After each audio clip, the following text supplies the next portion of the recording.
Not all E2 businesses are created equally. कुछ E2 businesses ऐसे होते हैं जो कि scalable models होते हैं, profitables होते हैं और इसके साथ साथ strong contestants हैं for E2 visa application. While as compared to that, कुछ businesses ऐसे होते हैं जो आपका capital, heavy amount of capital जो है वो consume करते हैं, and then it creates an operational headaches for you, and at the same time it's difficult and very hard to grow. So today in this video I'm gonna explain 10 most popular E2 businesses जो कि E2 को भी qualify करे और इसके साथ साथ business की स्केलेबिलिटी एंड फ्यूचर प्रोस्पेक्ट्स को भी कंसीडर करते हुए I have personally ranked these business on the scale of 10 to 1. So number 1 would be the top most the E2 favorite and market favorite business potential. And this whole criteria, this whole ranking is our internal created ranking based on the experiences and the businesses which we have worked on, and not primarily based on the personal preferences or the personal choices. तो जो criteria हमने decide किया वो है business के capital, business के operating expenses and operating headaches या फिटीग्स आप कह सकते हो. इसके अलावा इसके जो है वो इसकी scalability, profit margins and at the same time E2 potential के E2 की स्ट्रेंथ में जो है वो कौन से बिजनेसेस ज्यादा सूटेबल है. So let's see what makes on the top of the list. Stay tuned. So इस कैटेगरी में, इस लिस्ट में जो नंबर 10 पे बिजनेस आता है, जिसको मैं नंबर 10 कैटेगरी में रखता हूं, दैट्स बेसिकली अ रेस्टोरेंट और a food business. As I always say, food business is a highly volatile business. जितने रेस्टोरेंट डेली ओपन होते हैं इससे ज्यादा डेली क्लोज हो रहे होते हैं. It's a good business for somebody who has a food passion, right? कि अगर आपका फूड का एक्सपीरियंस है, रेस्टोरेंट्स का एक्सपीरियंस है, या आप पैशनेट हो तो आप फूड रेस्टोरेंट कर सकते हो. If you are not passionate then food business is not recommended.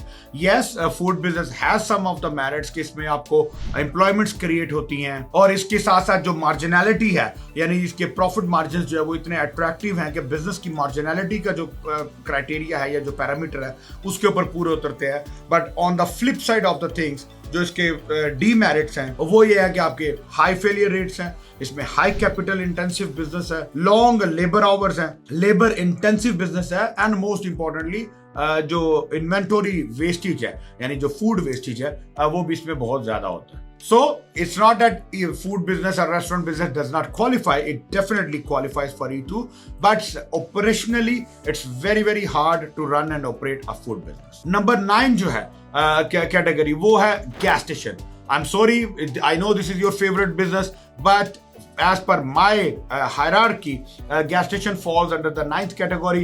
Yes, it gives you the benefits of a high traffic footfall. अगर आपकी लोकेशन अच्छी है, it gives you the industry sustainability के mature industry है.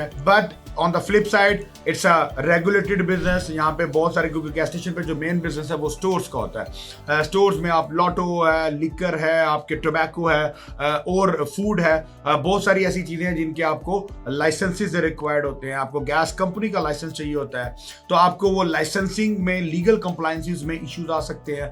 इसके अलावा जो है वो इसकी ये एक कैपिटल इंटेंसिव बिजनेस है. इसकी जो एक्विजिशन कॉस्ट है वो काफी हाई है, यानी काफी महंगा. आपको एक अच्छा सस्टेनेबल गैस स्टेशन जो है वो आपको महंगा मिलेगा. Now don't come in the comments and से मेरे कजन ने $75,000 का लिया है. भाई वो उससे पूछ भी लोगे, वो $75,000 का बिजनेस $800 ही कमाता होगा. सही है.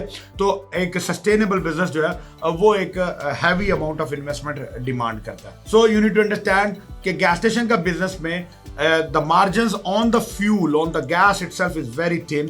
So you do not actually make money on the gas. In the gas station business, you actually make money from the store.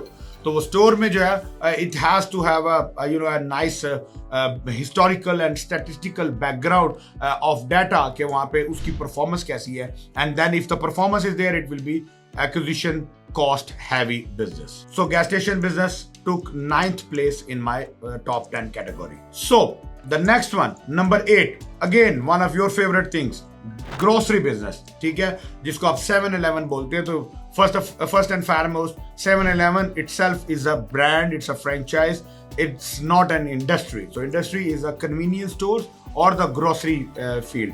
ठीक है, अब ये भी आपका फेवरेट है, तो डोंट गेट ऑफेंसिव कि अगर मैंने इसको भी जो है वो 8th नंबर की कैटेगरी में जो है वो रखा है. Yes, I know it's a simple business to start, it's an easy to manage business, working hours इसके ऑफ कोर्स ज्यादा हैं, but is easy to operate as compared to gas station or as compared to restaurant for example. But इसके भी flip side में inventory heavy business है, capital intensive business है, and most importantly ये location dependent business है.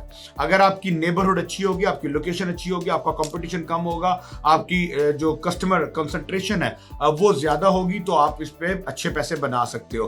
But अगर आपका competition ज्यादा है या आपकी लोकेशन रॉन्गली सिलेक्टेड है, then you actually lose money faster than anything else. So in general yes it's a decent business, but it's not a scalable business very rapidly, right? The next 7th number, अगर आपके पास reasonable budget मौजूद हो और आपके पास reasonable resources मौजूद हो to find the business, then laundromat और the laundry service का बिजनेस जो है, that's an amazing business, but that falls under the 7th number category in my top 10 list. क्योंकि लॉन्ड्रोमैट में होता ही है, इसमें सिर्फ चैलेंज ये है कि आपको मिलना मुश्किल है, और अगर मिलेगा तो हैवी अमाउंट में मिलेगा, क्योंकि अच्छा successful running and establish laundromat nobody sells, right? If the people are selling due to there can be many reasons which they are eventually forced to sell, और अगर आपको कोई मिल जाए then it's a good business, right?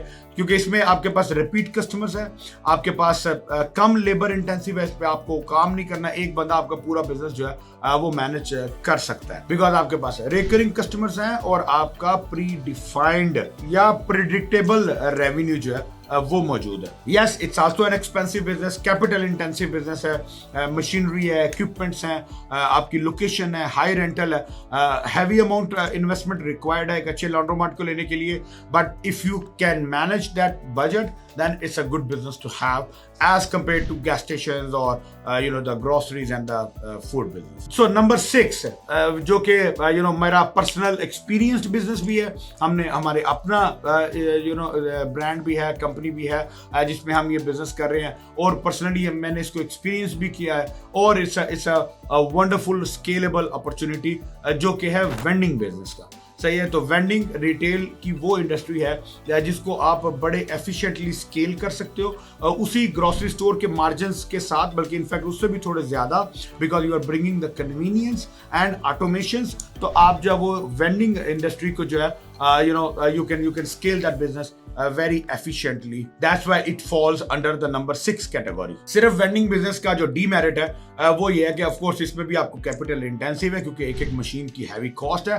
But most importantly you need to structure this business in a very careful environment, because predominantly this business is considered as a passive business, कि ये एक passive business है, but actually on ground it's not a passive business, right? तो you need to make sure कि आप इसका जो E2 investment dossier है वो आप इसको एक अच्छे प्रोफेशनल तरीके से बनाएं, जस्ट टू मेक श्योर कि it does not look like a passive investment, but it's more than an active business. Number 5th जो कैटेगरी है उसमें आपके जो स्पेशलिटी रिटेल स्टोर्स हैं, जैसे आपके मेल बॉक्स सर्विसेज हैं, आपके यूपीएस, यूएसपीएस, डीएचएल के pickup and drop of stores हैं, आपका कोरियर पॉइंट्स हैं, इसमें आपके पोस्टल सर्विसेज आ जाती हैं, या आपके सेलुलर स्टोर्स हैं, एसेसरीज हैं, गिफ्ट शॉप्स हैं. यानी ऐसे जो स्पेशलिटी रिलेटेड जो रिटेल बिजनेसेस हैं, those are considered on the number 5 of the category. Why? Because they are less expensive as compared to the other retail businesses. They have a good foot traffic. They are easy to manage and operate. आपका 8 to 10 hours का जो operating window है, you don't need to manage the inventory. You don't need to bring a lot of inventory. आपको जो वो operational challenges है और headaches ज़्यादा नहीं है. सिर्फ retail की जो rental and utilities हैं वो होंगे, but other than that you are all good to go. So those specialty kind of businesses, cellular businesses, are falling under number 5 of my top 10 list. Number 4 पे अगर हम जाएं तो that will be the franchise businesses. Now when I say franchise, so don't expect कि franchise मतलब KFC, McDonald या कोई retail या gas station या grocery store, 7-Eleven, convenience stores की franchise नहीं. I'm talking about the services industries की franchise. That falls under the number 4th category.